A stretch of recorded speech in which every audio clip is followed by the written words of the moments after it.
It is interesting how the policies that Democrats advocate for always seem to shoot themselves in their own foots. Much like what's happening in San Francisco, because the supervisor, Hillary Ronen, recently was begging for more police presence after she literally voted to defund the police in 2020. Roll that one. Yeah. Like, talk about instant karma, which is like probably not best to make a joke about, just because like this is affecting people's real lives, obviously. And so like totally get that, but hilarious of what she's been saying. So San Francisco Supervisor Hillary Ronen begs for more police in her district after voting to defund in 2020. Go down for me's. Hold on. Let's I want y'all to listen to this real quick. Let's just play this. This is like 53 seconds. Yeah, for sure. Go for it. Just listen before we get into any of this. We've been begging for more footbeats and for more officers in the Mission District. I've been begging this department to give the Mission what it deserves in terms of police presence all year long. And I have been told time and time again, there are no officers that we can send to Mission. It hurts, and I feel betrayed by the department. I feel betrayed by the mayor. I feel betrayed by the priorities of the city. It is not this Board of Supervisors' priorities. We want our residents safe. We don't want our residents getting shot, getting assaulted, getting killed, because in the Mission, Chief, it's not theft. In the Mission, people are getting shot and killed. In the Mission, people are getting beat up. In the Mission, people are dying. All right. Meanwhile, I can tell you straight off, fuck you, because this was August 16th, 2020. I want to make it clear that I believe strongly in defunding the police and reducing the number of officers in our force. For decades, we've had an imbalance in our city's budget, with hundreds of millions of dollars going to San Francisco Police Department to have them do work they are not qualified to do. Yet now, 3 years later, you are begging for more cops on your streets. Weren't we saying this shit not too long ago?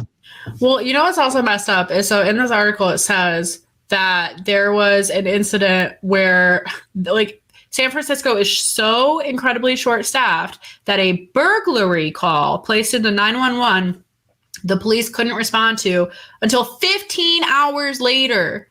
15 hours.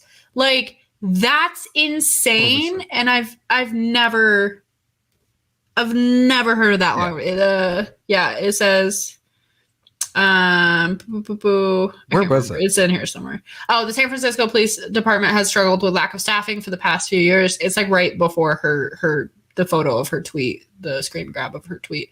It says in February, officers responded to a burglary more than 15 hours after the 911 call. While the SFPD is short-staffed and our response times have been negatively impacted as a result, a response time of over 12 hours for a call of this nature falls far short of the department and public's expectations.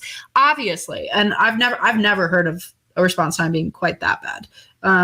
It's just insane, and it just goes to show you that like they have no one.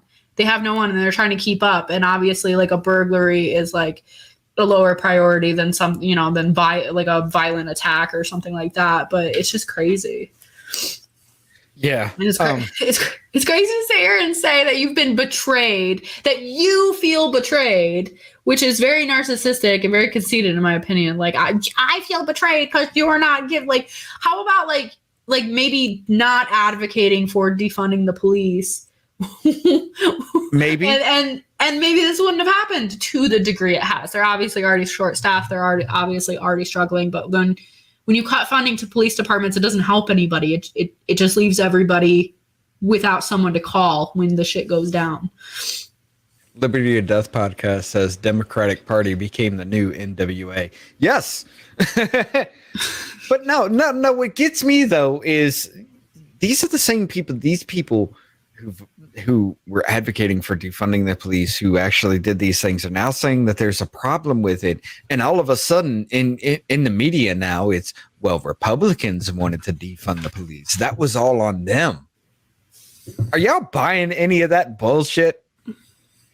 That's such a crazy gaslighting. Like I've like, let's just try to we're going to try to reframe history real quick and act as if we weren't the ones for over a year preaching about wanting to defund the police and how the police were so evil and racist and all of these horrible things, and they're targeting Black communities. Well, like, the reality of it is they're going where the crimes are, guys. Like, let's focus on perhaps like cleaning up these communities and giving people things to do and positive things for kids to do, because that's like, when you're a teenager and you don't have anything positive to go do, you're gonna do a bunch of dumb stuff and illegal stuff, and that's what happens. Like, right? I mean, well, okay. Look, in San Francisco, you know, in California, as it goes, like, there's always been problems with this kind of thing. You know, you had the LA riots back in the 90s. You know, the Rodney King beatings, things like that. You've always had this. This is pointing at California. You can make a story for anything you want because of California. But what strikes me so hilarious is like the whole gaslighting of everything that we've seen. Like, well, the party switched and all this and all that and everything. Like, it's kind of easy to do because you can't go back without, you know, going back and doing a lot of research. You can't debunk that easily. Mm-hmm. But fiery, but mostly peaceful is all you need to bring up, and everybody knows what the fuck you mean. You know? Well, it's so crazy too. It's like, when you go back, like, you can't really even share any of the footage from the 2020 riots because it just gets taken down. Your accounts get flagged, you get blocked.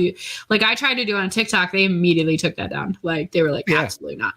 And it's just crazy to me. It's like, so you're not allowed to show what actually happened. So then they can just make up whatever it is. And eventually people will literally just forget. They'll literally just, like, you hear the lie so many times, people just end up believing it.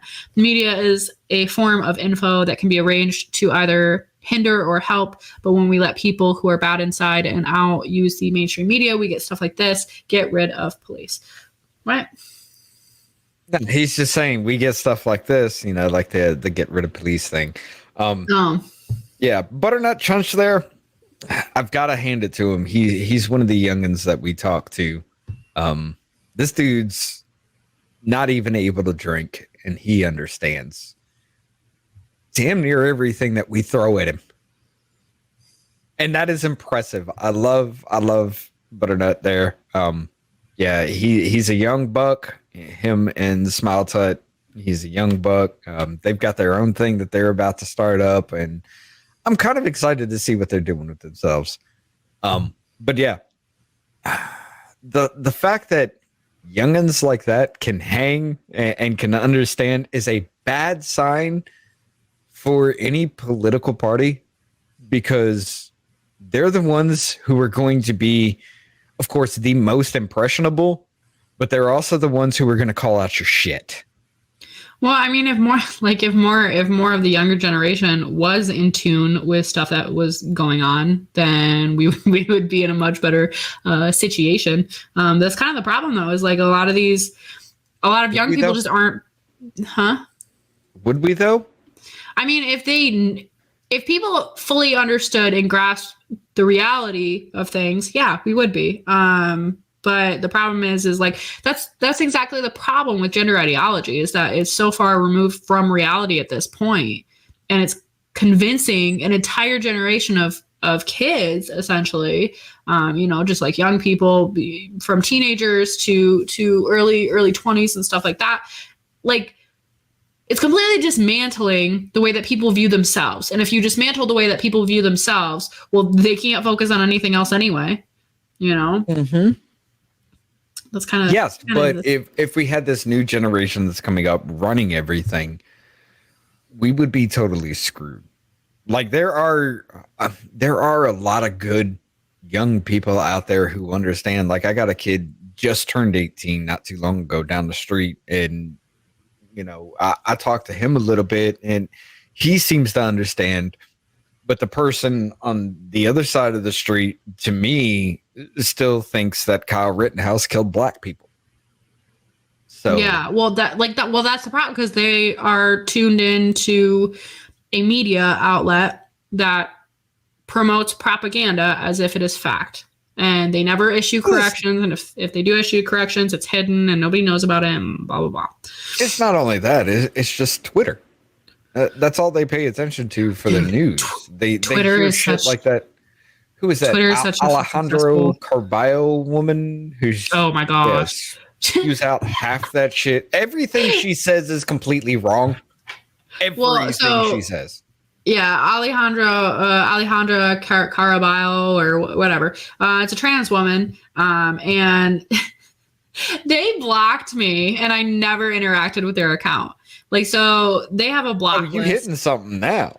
No, I'm on like some block list somewhere, and they just go in and they block a bunch of accounts for them and stuff like that.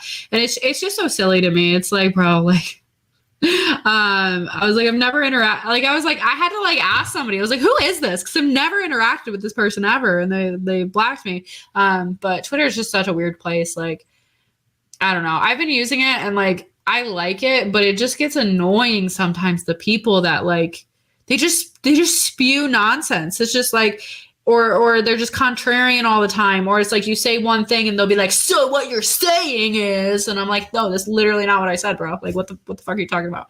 And all I have to say to that is literally, okay, you were using me as a proxy to argue with yourself. This whole conversation is done because you're not even trying. I mean, essentially, I don't entertain it for very long. I don't go back and forth with people for very long anymore. I used to be one of those people who, like, I would, if you were responding, I would, go back and forth with you pretty respectfully. But at this point, I'm just like, I don't have time or energy or the want to do the football of bullshit with you. So, but yeah, but anyway, I do because I need that entertainment, but I can't because I'm permanently suspended on Twitter. No, I just like surprise. But I mean, I like Twitter, and some people who I really enjoy are on there. And I mean, like, I'm never gonna get rid of it because like Jordan Peterson follows me, so like I'm never getting rid of my Twitter. Like, never gonna happen now. But I remember you literally freaking out when you were just like, you're like, oh my god, look at this. I could just imagine you jumping around your house. I was pretty excited. It was I'm playing it real cool right now. I was like fangirling out, which is kind of funny because he goes off the rails on Twitter really bad sometimes, and people are like, oh, he's not doing well, and I'm like, I think he's just doing what everyone does on Twitter and just shit posts and pisses everybody off. And I don't know, it's like it's a tactic on Twitter. I'm not really a fan of it though, because I just think I don't know, I like genuine conversation, and I feel like everybody on there is like, I'm just ready to fight you all of the time. Like, calm down, like, Jesus. But wrong voice. Yeah. But like, I feel like Peterson himself has just been like, he's been attacked so much every aspect of his life. Like, he is me, just a lot more colored. Because if I felt like if he was unleashed, I could literally see myself in that man a lot more. Because the dude can be savage. Well, and even on Twitter, when he's savage, it's just like, I feel like you're trying so hard not to push the boundary at this point. Because you could do more. No, he knows exactly what he's doing. He's incredibly smart. But people think that just because he went through Matt all that Walsh shit with the benzos and stuff, he's like, there's something wrong with him. I'm like, no, I think he just had a really hard couple years of his life, and he's just getting back on track. Because when you go and watch his interviews, he's the same person. Like, he's perfectly fine. So I don't know. It's just kind of funny. I think a lot of people on Twitter don't like they'll see what somebody's saying, but they don't go actually like watch interviews and watch their content and stuff like that. So they're missing like an entire huge part of the picture type of thing. But Right. but yeah, I think San Francisco is in they're not doing well, guys. They're thoughts and prayers to San Francisco because they're not doing